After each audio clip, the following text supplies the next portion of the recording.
Welcome. Let's take a look at our top story this hour. Prime Minister Narendra Modi will today lead a SAARC video call on COVID-19. All SAARC heads of government will participate in the conference initiated by the Indian Prime Minister, the only exception being the Pakistan Prime Minister Imran Khan.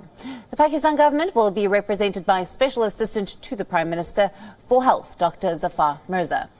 Now remember, Prime Minister Modi had suggested that the bloc should unite to create an effective strategy. He had invited the SAARC leaders to join him in a video conference. The idea is to come up with a coordinated response to the coronavirus outbreak in South Asia. This move is significant for two reasons. Firstly, India is looking beyond its borders to help neighbours in this time of crisis. And second, India is rising above differences with Pakistan too, even though there is no improvement in Pakistan's record on terror. Now, this initiative shows geopolitical maturity on India's part.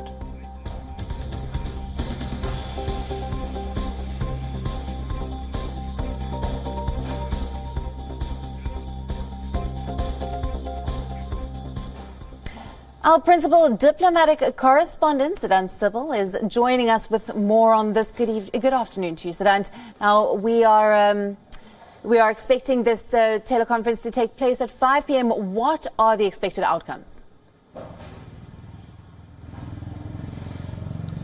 Well, Alison, the coronavirus crisis is providing opportunity to make sure that the SAARC grouping, which is being considered defunct, can be revived. And the Indian Prime Minister Narendra Modi on Friday surprised everyone in the region by giving a proposal of a joint SAARC strategy. And on the Friday itself, we saw all the countries accepting it, including Pakistan, even though the heads of governments and the states will be representing in this video conference at 5 p.m. Indian Standard Time.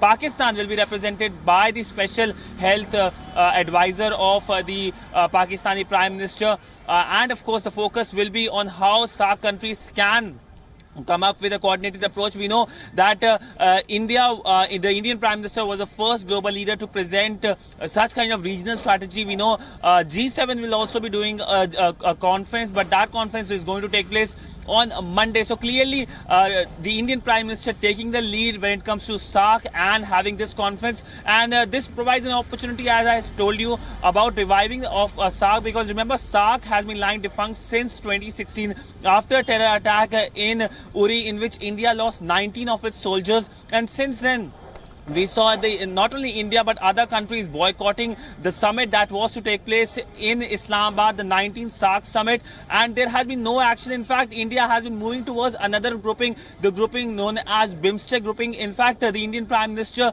called all the BIMSTEC leaders for his swearing-in ceremony last year. In his first term in 2014, he called SAARC leaders, while in 2019 he called BIMSTEC leaders, and his focus during the video conference will be on giving new ideas to tackle this pandemic. And even as this is happening, we know that the Iranian leader, the Iranian president, has written to world leaders, including the Indian Prime Minister, talking about how his country is facing challenge in fighting coronavirus because of the US sanctions. So clearly a geopolitical impact because of this crisis. But as they say that every crisis provides an opportunity, and perhaps the conference that is going to take place at 5 p.m., the video conference that is going to take place at 5 p.m.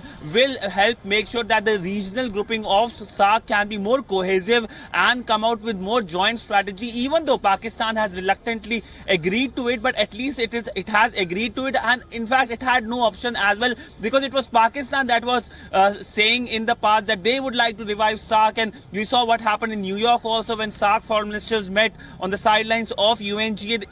The Pakistani foreign minister chose not to enter into the room where the Indian External Affairs Minister was sitting till the time he left the room. So that was the level of animosity from Pakistan. And now this proposal was given, and of course Pakistan reluctantly agreed to.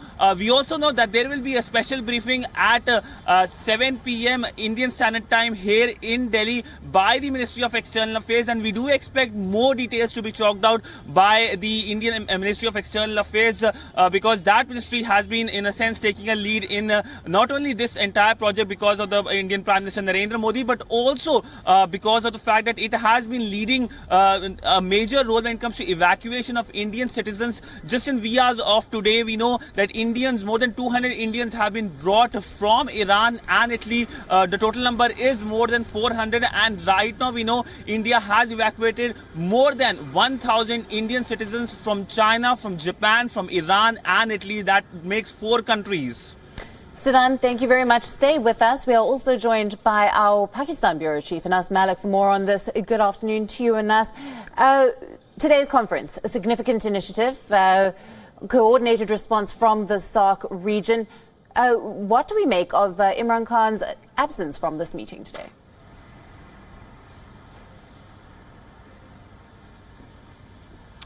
Well, Alison, as Siddhant rightly said, that Pakistan was a bit skeptical, but with reluctance it had to go to the SAARC forum primarily because of its stance that it would want to revive SAARC, and we've seen Pakistani Foreign Minister and the Pakistani Ministry of Foreign Affairs baiting for it, and time and again at different forums they have been alleging that it has been defunct or at a stall because of India. So that is the reason when this offer from the Indian Prime Minister came, Pakistan was in a fix. And we understand because of its rhetoric on Kashmir, the reason Pakistan did have to take a position. It could not have been a negative position, but at the same time it would have to be somebody lower than that of the Prime Minister, because we've seen that the stakes from both sides of the border, and with Imran Khan's rhetoric against Prime Minister Modi and the fact that he's gone so personal against Indian Prime Minister Narendra Modi, that is something that we have not seen, that is beyond the diplomatic norms in either of the countries. That is the reason. So Pakistan was in a fix, and that is the reason that the Pakistani government, in a face-saving attempt, they have found solace in saying that Dr. Zafar Mirza, who is the national coordinator on COVID-19, and probably he is the best person for the job, that he will be participating in it, because we've seen Dr. Zafar Mirza taking the lead when it comes to dealing with China, when it comes to dealing with Iran as well. Just on Friday, when the Irani ambassador to Pakistan met the Pakistani Prime Minister Imran Khan, we saw Dr. Zafar Mirza being there as well, along with the Pakistani Foreign Secretary. So that explains that Dr. Zafar Mirza has been in the lead. But as I said, the stakes had been so high from both sides of the border with regards to this personal hits, and obviously with regards to the Pakistani Prime Minister taking a personal dig at the Indian Prime Minister. So that would not have been an ideal scenario for the Pakistani Prime Minister to participate, and therefore the Pakistani administration has found solace. But having said that, this is one forum, this is one move that is being looked at skeptically here in Pakistan, because Pakistan, at least government officials here, they say that they have been checkmated by the Indian side through this offer, because we've seen it that in the past when Pakistan had been saying that SAARC should be revived, and we've seen that India has said that talks and terror cannot go hand in hand, where the Pakistani insistence has been that there is, for now, there is no terror emanating from Pakistan. That is what they claim, and they say that they need to talk on all issues, all outstanding issues, including the issue of Jammu and Kashmir. And we've seen how the relations have panned out since the 5th of August. So amidst all of that, COVID-19 coming in, and then this offer of video conferencing of SAARC leaders, this is what Pakistan would not have ideally wanted. Primarily, that gives them a step back from their rhetoric, in a public rhetoric here in Pakistan, and that is the reason it is being looked at skeptically, or as a more political move and a populist move, and not quote unquote a sincere move. That is how it is being looked at here in Islamabad. Yes, Alison. Right, Anas, thank you. Siddhant, let me come back to you. What do you make of, from Anas's comments there on this geopolitical region, and India really coming out as a major leader in this SAARC conference? Well, Alison, it is a major geopolitical move by the Indian Prime Minister, giving a proposal which took everyone by surprise. And as Anas pointed out, even the Pakistanis were surprised. Now, of course, the key focus will be on how the proposal which will be given by the Indian Prime Minister today at 5 p.m. can be taken forward, and how there can be a joint action, because do expect concrete suggestions by all the SAARC leaders, including from the Indian Prime Minister, who took lead in this entire project. And these projects have to be implemented on the ground. That is something that everyone will be looking forward to, including Pakistan, because this will be public acceptance and public commitment by the SAARC countries on fighting coronavirus epidemic that has caused so many losses across the world. Even though the count is very less here in South Asia, only about 155 people or 160 people are infected with this virus here in the entire South Asian region, from Afghanistan till Bangladesh, from Nepal to Maldives and Sri Lanka. But the issue is that it is a highly densely populated region of the world, and of course the infrastructure, the health facilities, the cleanliness are something that everyone knows, and that is a cause of concern. And that is why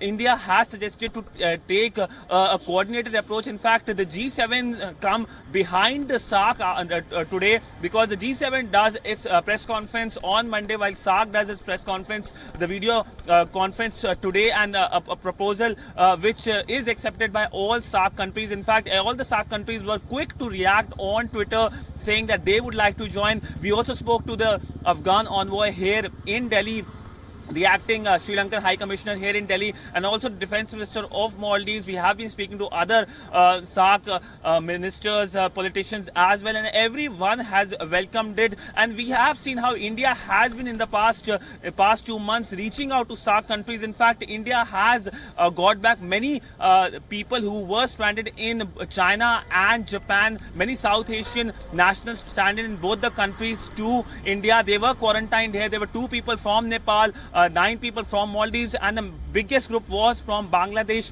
with 23 Bangladeshis who just left yesterday to their country after a 14-day quarantine here in Delhi at the ITBP's Chawla camp. We also know that India is providing technical support to Bhutan, and yesterday only the Indian envoy to Maldives, Sanjay Sudhir, gave a big consignment of medicines for 3 months to tackle the challenge of coronavirus to the Maldivian Foreign Minister. Also, a 14-member team from India has reached to Maldives to make sure that the pandemic does not spread in the country. There are approximately 10 cases of the virus in Maldives. We also know that Indian envoy in Afghanistan, Vinay Kumar, met the NSA there and gave the offer if the Afghans need any kind of help when it comes to dealing the challenge. So India has already been reaching out to South Asian capitals, but this proposal is something that will help provide a coordinated approach to tackle the entire crisis.